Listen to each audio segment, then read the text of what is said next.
I don't know what it's doing, but I promise you it's not good.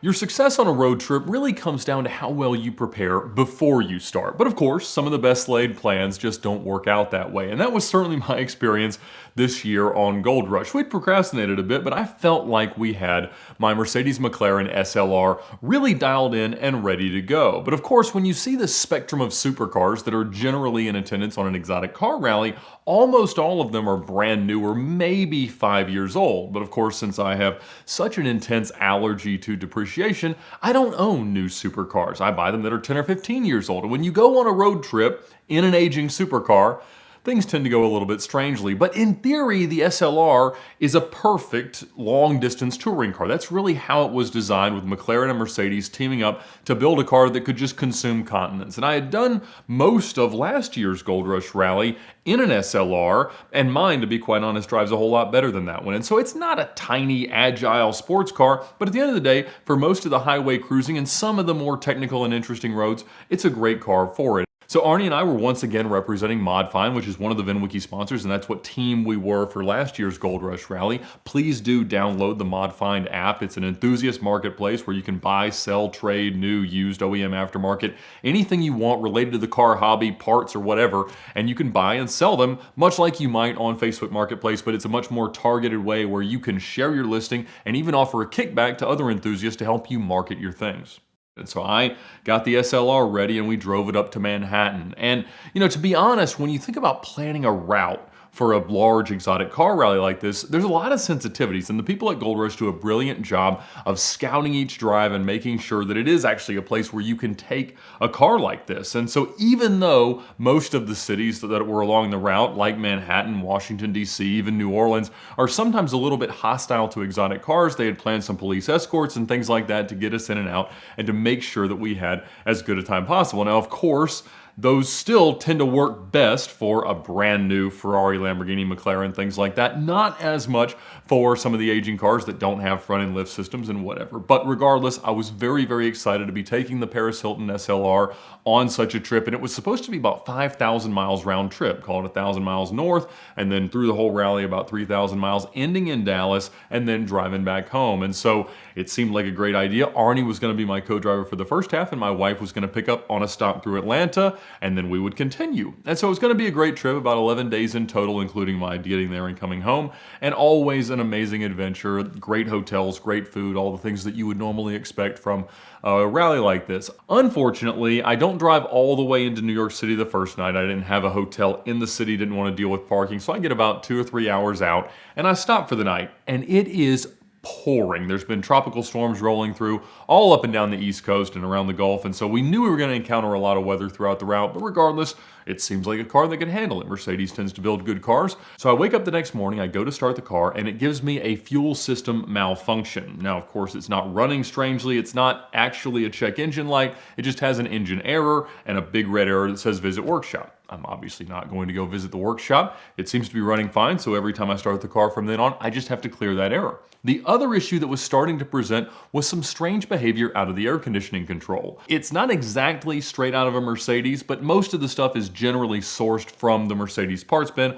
on the SLR for the stuff that McLaren just didn't want to be bothered with in this kind of their second foray into designing and building road cars. And so the stuff like the engine and transmission and a lot of the infotainment electronics, so it doesn't really have infotainment, but a lot of the stuff that's in there is from Mercedes. And so it was starting to misbehave. And what I mean by that is the compressor wouldn't turn off.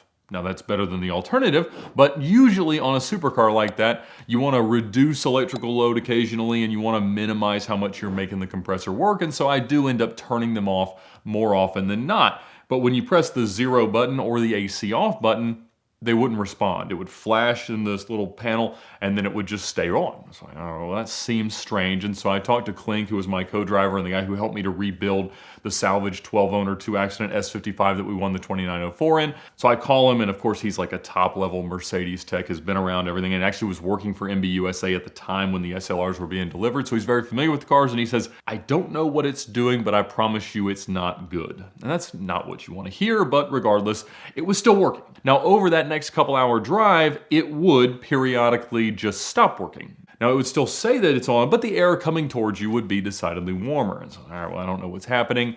And the next morning when we start the car, no more air conditioning at all. It's now always saying AC off, and you can have some ventilation, but it doesn't do a whole lot of good. So Arnie and I were faced with the new reality of driving the next 3,000 or 4,000 miles with the windows down. Not a big deal. Honestly, the aerodynamics of the car are very, very well managed, so we were okay. But of course, each time we started the car, we had to clear the air for the fuel system, and we had to deal with the fact that we were going to be a little bit hotter than usual. Of course, he and I have done many a trip with no air conditioning. We took his Bluesmobile across the country. We took my 1985 Audi across the country, neither of which had air conditioning. And so, not a huge inconvenience, but it did just mean that as you're going a long distance at speed, you're not going to hear each other well, and your ears are going to be ringing by the end of the trip. But we depart from Manhattan and we are having an absolute blast. Arnie is a brilliant co-driver. He's at the binoculars. We're listening to the scanner. We've got all the gadgets all running, and everything is as well set up as you could ever expect for a rally car that we had honestly put together in about 48 hours. And so he had gotten the help of Redenzo. We were here with Team ModFind. Glossit had the car sparkling and everything was just bouncing off. The car looked great throughout our time driving it. And we were staying generally ahead of the pack. I mean, usually you get people going out blasting up to trying to hit 200 miles an hour at times, and then they just kind of slow down and stay in packs and stop for a long time at gas stations. And we just kind of made slow, consistent progress and stayed around the front. So we continue along the route. The car is actually running really well. Both of us, to be quite honest, were more than impressed with how well the SLR handled everything that we threw at it. Of course, those two malfunctions were a bit annoying, but as we got to the third day, we started to understand what this error in the fuel system that we'd been clearing each morning probably meant. Around the middle of the day, or maybe 2/3 of the way through the day of driving, we would start to get an extremely intense fuel smell in the cabin. But now the fuel tank, just like the CL55 and the S55, is right behind the firewall behind the seats. And so it's upright, and all the ventilation to the charcoal canister and things like that are right behind it. And so normally, if you have some kind of a fuel leak or a vapor mismanagement, it will just make everything in the trunk smell terrible. So the first thing we do is we get out, open the trunk, assuming that our luggage is going to smell terrible for the rest of the trip, and it smells fine. There's no vapor there whatsoever. It's only venting into the cabin. And so we're like, well, that's kind of strange. And so we decide to go top the tank off and see if it changes. And it goes away totally. And so we're like, all right, well, it's got to be something related to the venting of the tank. We'll have to get to the next stop, and then we'll take all the trunk lining out, and we'll see how it looks. So we get there, we do that, and everything's exactly in its place. The charcoal canister is in good condition. It's still the original one, but that's not wildly surprising on a 22,000 mile car. And all the vent lines are in place. They're all secured. And again, even when you remove all that, we had almost no vapor smell. And so I'm talking to mechanic friends. I'm like, what do we think this might be? And the main theory was the fuel temperature might be increasing throughout the day. And so when we put new cool gasoline that's been stored underground in, perhaps that's cooling it back down and the vapors are, I guess, more under control. And so we tried the next day to run the tank a lot lower, because one issue that we ran into as we were driving in packs on this rally is that almost always there's a McLaren. In most cases it was Alex Choi in his pink 720S. And when a newer McLaren entirely runs through its fuel tank, the SLR is only a quarter tank down. It's got a big tank. Honestly, it gets pretty decent gas mileage, and they get terrible gas mileage. So we were stopping really often and just putting in a little bit of fuel.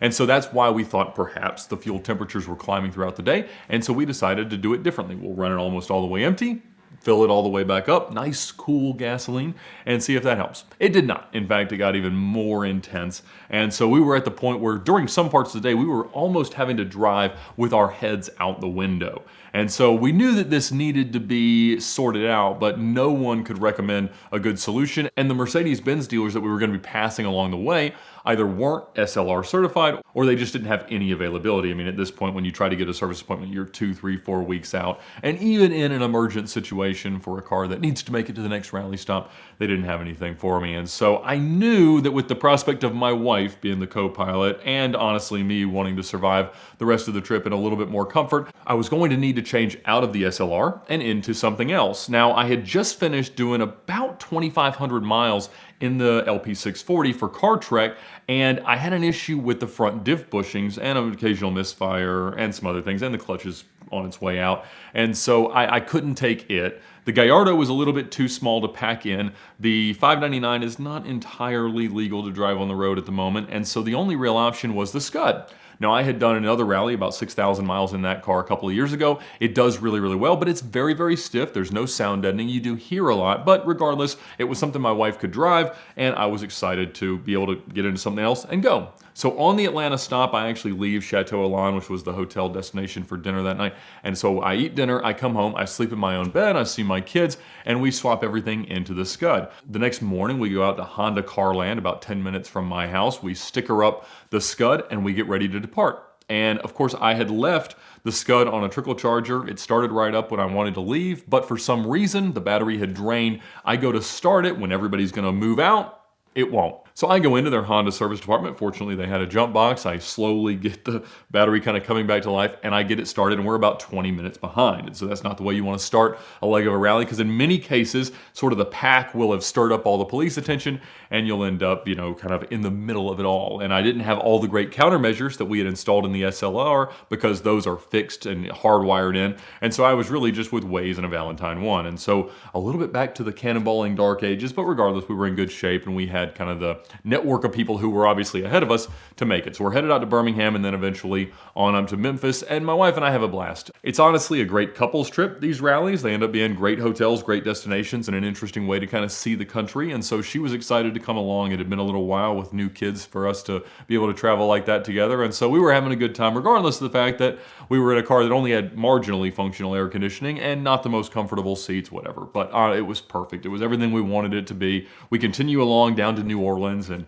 you know, a lot of potholes, a lot of difficult transitions, but the Scud did quite well, and it didn't miss a beat at all. We hit some pretty bad bumps in the road, which are amplified through the non-sound deadened chassis, but we made it. We made it to the finish line, and so it was certainly not the trip I was planning. They rarely are, but regardless of what happens, it's always fun to see how you can overcome, how you can problem solve, and how the family of rally participants come together to make it all work. Patrick Adair Designs makes some of the coolest rings out of the most interesting and exotic materials on earth. Whether it's a wedding band, a fashion ring, or just whatever reason you want to wear a ring, he and his team have an amazing selection of awesome products that I'm sure you will love. Last year he made me this ring and a series of rings out of one of the broken wheels from an old Lamborghini that I had. And so we're going to do some collaborations on other exotic car part inspired rings, but check them out today at the link in the description below. Use the code VINwiki for a discount and thank them for their support of VINwiki.